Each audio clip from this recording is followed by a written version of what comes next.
একের পর এক চমক দিয়েই যাচ্ছে তামিম ইকবালের ফরচুন বরিশাল। ফাইনালের আগে এবার ফরচুন বরিশাল ক্যাম্পে যোগ দিলেন নিউজিল্যান্ডের তারকা ক্রিকেটার জিমি নিশাম, যিনি একজন অলরাউন্ডার ক্রিকেটার। পেস বলটাও ভালো করতে পারেন, আবার দলের বিপর্যয়ে ব্যাটিংটাও ভালো চালাতে পারেন। যারা জিমি নিশামের খেলা দেখেছেন বা যারা জিমি নিশামকে চিনেন তারা তো জানেন, বাট এখনও দেখলাম অনেকেই এই বিষয়টা নিয়ে সমালোচনা করতেছে। কেউ কেউ বলতেছে জিমি নিশাম নাকি গুড ফর নাথিং, ভালো কিন্তু তেমন কিছুই না। তাদের জন্য বলতে চাই, বাংলাদেশের প্রেক্ষাপটে বাংলাদেশের কন্ডিশনে জিমি নিশাম কিন্তু ইতিপূর্বে অসংখ্য ম্যাচ খেলে গেছেন তাদের জাতীয় দলের হয়ে, এছাড়া বেশ কয়েকটা বিপিএলও খেলেছে।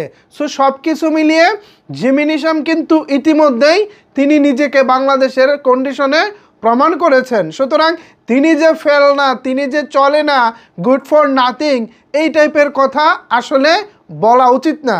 আবার এটাকে বিরোধী পক্ষ বলতেছে কি না এটাও একটা প্রশ্ন। যেমন ধরেন হচ্ছে যারা বরিশালের তারা তো তাকে সাপোর্ট করবে, বাট যারা বরিশাল বিভাগের না, ধরেন হচ্ছে কেউ চিটাগাং কিংসের অথবা হচ্ছে খুলনা টাইগার্সের মানে খুলনা বিভাগের, তখন তো তাদের কাছে জিমি নিশাম ভালো হবেই না। এটা স্বাভাবিক, কারণ হচ্ছে তাদের প্রতিপক্ষ দলের খেলোয়াড়, তাকে যদি আমি ভালো বলি অথবা তাকে নিয়ে যদি আমি টেনশনে থাকি তাহলে তো আমি ভালো খেলতে পারবো না বা আমি আমার দলকে ভালোভাবে সাপোর্ট করতে পারবো না। সো আমাকে এখন বলতেই হবে যে সে গুড ফর নাথিং।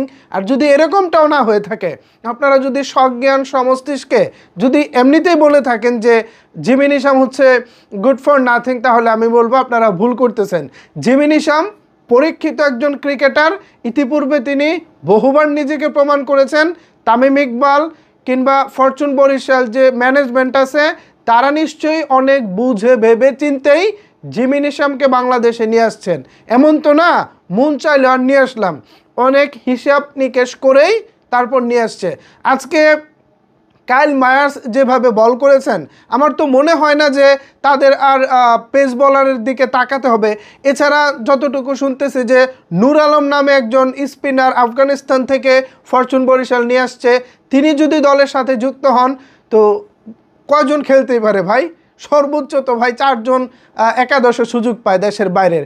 সো ক্রিকেটাররা হয়তো আসতেছে, বাট সবাই সুযোগ পাবে কিনা এটাও একটা বড় প্রশ্ন। যাই হোক, সব কিছু মিলিয়ে বেশ ভালোভাবে গোছানোভাবে প্ল্যানিংভাবেই এগিয়ে যাচ্ছে তামিম ইকবালের ফরচুন বরিশাল। মাঠের বাইরে তামিম ইকবালকে নিয়ে অনেক রকমের অনেক আলোচনা হয়, বাট মাঠের তামিম ইকবাল নিশ্চিতভাবেই দারুণ। স্পেশালি তার অধিনায়কত্বে ফরচুন বরিশাল যেভাবে খেলতেছে এবং দলটাকে তিনি যেভাবে আগলে রেখেছেন, এটার প্রশংসা করতে হবে।